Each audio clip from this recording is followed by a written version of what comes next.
ଦିନେ ସକାଳେ ଜଣେ ଗରିବ ଚାଷୀ ତାଙ୍କ ବିଲ୍ ଦେଇ ଚାଲୁଥିଲେ, ଯେତେବେଳେ ହଠାତ୍ ସେ କିଛି ଅବିଶ୍ୱାସନୀୟ ଜିନିଷ ଦେଖିଲେ। ଗୋଟିଏ କୁକୁଡ଼ା ଖାଣ୍ଟି ସୁନା ପରି ଚମକୁଛି। ଚାଷୀ ଜଣକ ତାଙ୍କ ଆଖିକୁ ବିଶ୍ୱାସ କରିପାରିଲେ ନାହିଁ। ସେ ଅଜବ କୁକୁଡ଼ାଟିକୁ ଘରକୁ ଆଣିଲେ। ପରଦିନ ସକାଳେ କିଛି ଯାଦୁକରୀ ଘଟଣା ଘଟିଲା। କୁକୁଡ଼ାଟି ଏକ ଉଜ୍ଜଳ ସୁନେଲି ଅଣ୍ଡା ଦେଲା। ଚାଷୀ ଜାଣିପାରିଲା, ତାର ଜୀବନ ସବୁଦିନ ପାଇଁ ବଦଳିବାକୁ ଯାଉଛି। ପ୍ରତିଦିନ କୁକୁଡ଼ା ସୁନା ଅଣ୍ଡା ଦେଉଥିଲା।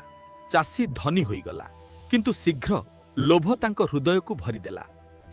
ଯଦି ମୁଁ ସବୁ ସୁନା ଏକାଥରକେ ନେଇଯାଏ ପାଣା।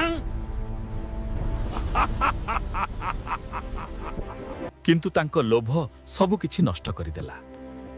ଯାଦୁକରୀ କୁକୁଡ଼ାଟି ଚାଲିଗଲା ଏବଂ ସୁନାର ଅଣ୍ଡା ମଧ୍ୟ। ଶିଖିଲା ଗୋଟିଏ କଷ୍ଟଦାୟକ ପାଠଧନୁ। ଲୋଭ ତୁମର ମହତ୍ତମ ଆଶୀର୍ବାଦକୁ ନଷ୍ଟ କରିପାରେ।